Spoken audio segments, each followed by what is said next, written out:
The real story from May 7, 2026 is not that Iran launched another attack in the Strait of Hormuz. It is that the attack failed in the one place Tehran needed it to work. An Iranian drone climbed toward a U.S. warship, and before it could close the distance, a directed energy weapon hit it with a beam of concentrated power.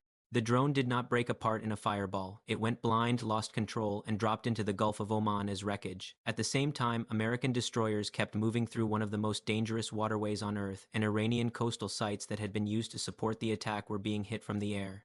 That is what made the night so important. The Strait of Hormuz is not just another sea lane. At its narrowest point, it is about 21 miles wide, and roughly 20% of the world's oil passes through it every day. For years, Iran has tried to build a strategy around that geography. The idea is simple.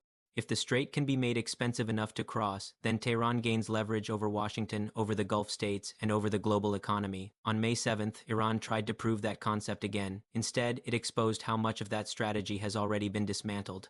According to the account in this report, the Iranian drone never reached its target. It was hit by a 60-kilowatt laser system, and the engagement cost the U.S. Navy almost nothing beyond the electricity required to fire it. That is the part of this story that matters most. A drone swarm only works when the defender is forced to spend far more on interceptors than the attacker spends on aircraft. Iran has leaned on that math for years. Cheap drones, expensive missiles, enough waves, enough pressure, enough exhaustion. But a laser changes the equation. There is no traditional magazine to empty, no interceptor inventory to burn through. As long as the ship has power, it can keep firing. At the same time, the broader attack on U.S. naval forces was being broken apart by layered defenses. 3 American-guided missile destroyers USS Truxtun, USS Rafael Peralta, and USS Mason completed the transit through the Strait of Hormuz and into the Gulf of Oman without taking a hit. The report says every Iranian weapon that made it into the engagement zone was intercepted, destroyed, or neutralized before it could do any damage. That included missiles, drones, and fast attack craft. In other words, the very scenario Iran has been building toward for years, a multi-vector saturation attack designed to overwhelm U.S. ships, did not produce the result Tehran wanted.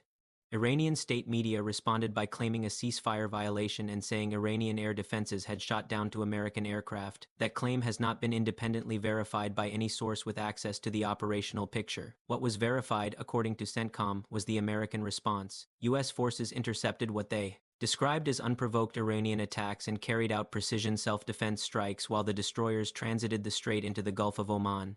President Trump's post on Truth Social put the message in unusually blunt terms. He said there was no damage to the 3 destroyers, major damage to the Iranian attackers, and then described the retaliation against Iranian ports as a nice little love tap. He also warned that Iran should be eager to sign a deal before it finds out what the other hand feels like. That is more than rhetoric. It is a signal that the ceasefire is technically still alive, but that the United States is prepared to answer future attacks with a much larger set of options. To understand why this exchange matters, you have to understand the military logic behind Iran's Hormuz strategy. Tehran has built its coastal defense system around a few basic components: shore-based missile batteries, radar arrays, drone launch sites, fast attack boats, mine-laying vessels, and command posts tied together by a control network along the northern shore of the strait. The goal is to make transit through the area so costly and so risky that no outside power can move freely without absorbing real losses. Iran does not need to close the strait completely. It only needs to make the price of keeping it open look unbearable. That is why the attack package on May 7th mattered so much. It was not just a single drone or a random missile launch. The report describes a coordinated strike effort involving fast attack craft, drone swarms, ballistic missiles, and cruise missiles launched from multiple points along the Iranian coast. That is the exact kind of saturation attack Iran's doctrine is designed around. The challenge for the defender is not one threat. It is dozens of threats coming from different directions, at different speeds, and at different altitudes, all at once. The reason that kind of attack failed is the same reason the U.S. Navy has spent years investing in layered air and missile defense. The Arleigh Burke-class destroyers use Aegis, the integrated combat system that can track well over 100 targets at a time, sort them by threat, and assign intercepts across several different weapon layers. Longer-range missiles handle the first wave. Close-in systems deal with what survives. If something gets through, there is still one more layer waiting. In this case, nothing got through. The report says the SM-6 and SM-2 interceptors handled the missile threat, while the close-in weapons system stood by for anything that survived the outer layers. The fast attack boats were dealt with another way. Apache helicopters joined the defense and hit the boats at ranges where the boats could not effectively answer back. The Hellfire missile gives the helicopterist an off advantage, and the M230 chain gun is devastating against lightly armored or fiberglass hulls at close range. That matters in the strait, where the water is crowded, the distances are short, and Iran has long counted on small boats closing quickly enough to create confusion. On May 7th, that tactic ran into a much more integrated response than Tehran seems to have expected. The drones were the clearest sign of how much the battlefield has changed. Iran's drone strategy is built on cost asymmetry. A Shahd drone costs a fraction of what a US interceptor missile costs. If you can keep the defender firing expensive weapons until the magazine runs down, you open a window for the next wave, directed energy.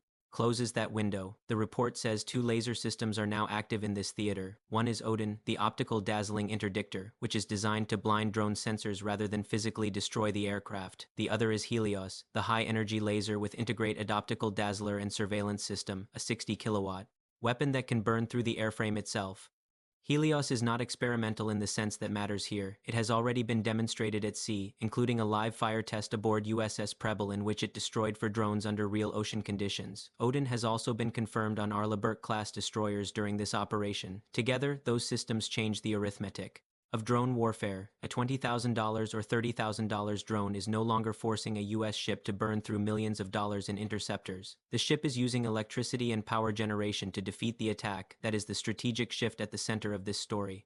And it is why the drone that fell into the Gulf of Oman is more important than it looks. That drone was not just shot down. It was used to demonstrate that one of Iran's most important pressure tools is becoming cheaper and easier to defeat. The report's central point is that Iran's drone swarm doctrine, which once looked like a way to exhaust American defenses over time, now runs into a wall when the defender has an infinite magazine weapon aboard. The next part of the story is what happened on shore. Within roughly an hour of the drone falling out of the sky, the ports and coastal facilities that supported the attack were hit by precision strikes. The report names for main nodes: Bandar Abbas, Qeshm Island, Minab, and Bandar-e Khamir. Each one matters for a different reason. And together they form the architecture that keeps Iran's Hormuz strategy working.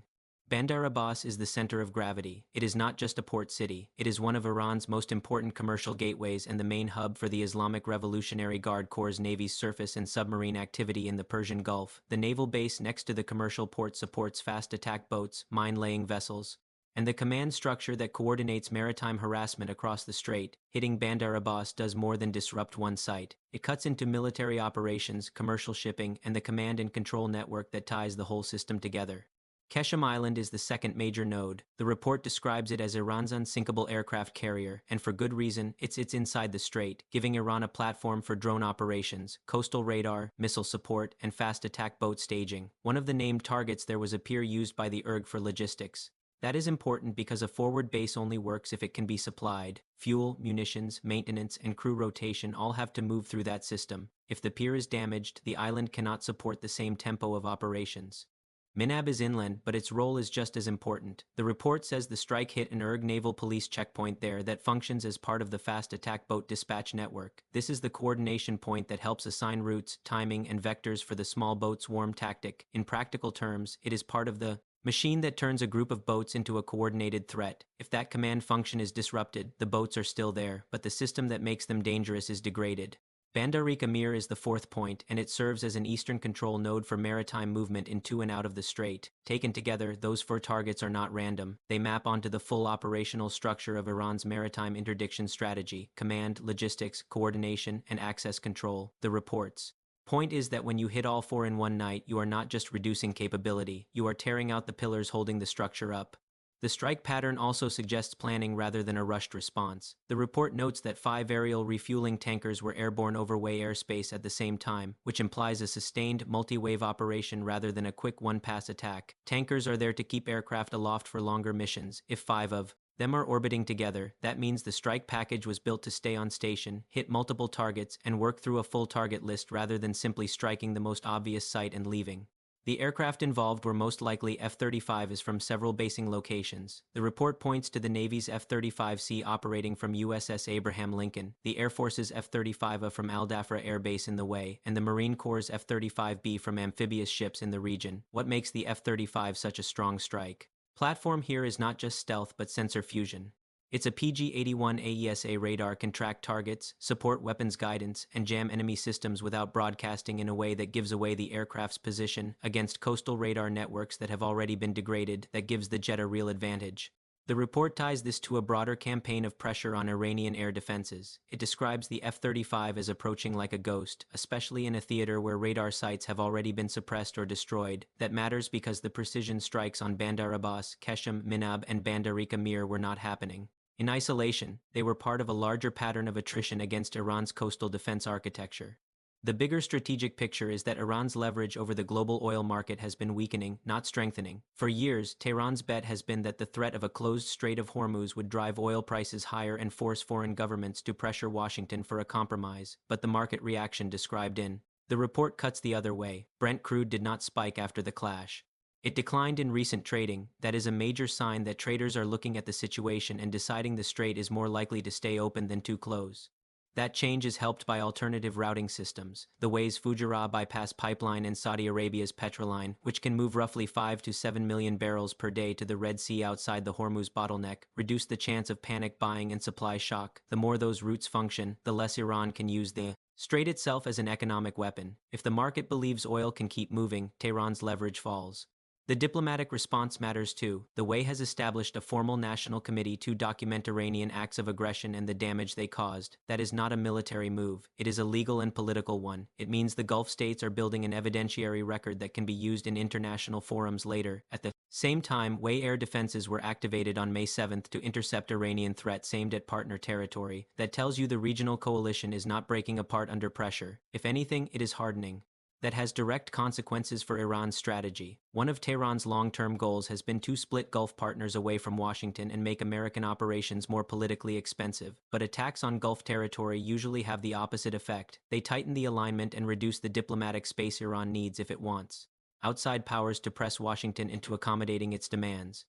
Inside Iran, the decision-making problem is becoming sharper. The report says hardline NERG figures are now deciding whether the May 7th attack should be read as a deterrent failure or as proof that they still have enough capability to keep escalating. On one side, the saturation attack did not land a blow on the U.S. ships and Iranian facilities burned in response. On the other side, the hardliners may still believe that pressure can force a deal and that backing down would damage the institution's image. That is why the next 72 hours matter so much. If the IRG reads the night as proof that its tactics are no longer working, then the pressure may shift toward negotiations. If it reads the night as a challenge to answer, then more attacks could follow. But the problem for Tehran is that the tools it used to rely on are being neutralized. One by one, drones are meeting lasers, fast boats are meeting Apaches, missiles are meeting Aegis, and the command nodes that make the whole system function are being struck on shore. Even after all that, Iran is not empty-handed. The report notes that Tehran still has mobile ballistic missiles and stockpiled Shahd drones, and U.S. intelligence has assessed that a large share of its pre-war ballistic missile stockpile remains intact, but those remaining weapons no longer have the same effect when the defensive environment has changed this much. The easy assumptions are gone, the cost math is gone, the pressure strategy is weaker. What is left is a more fragile, more exposed Iranian posture than the one Tehran thought it could present. That is the central takeaway from May 7th. Iran tried to show that it could make the Strait of Hormuz too dangerous for American naval power. Instead, U.S. destroyers transited anyway. Iranian drones were stopped by lasers. Fast boats were taken out by helicopters and ship defenses. Shore sites were hit with precision strikes. Oil markets did not panic. Gulf partners moved toward more documentation and more coordination, and Trump's warning was clear. What happened was the restrained version. The next move is now in Tehran's hands, but the message from this night could hardly be clearer. The United States can still move ships through the strait, it can still defend them with layered systems that are getting cheaper and faster to use, and it can still strike back at the exact infrastructure that makes Iran's coercion strategy possible. For Tehran, that leaves a much narrower set of options than it had before the first drone took off.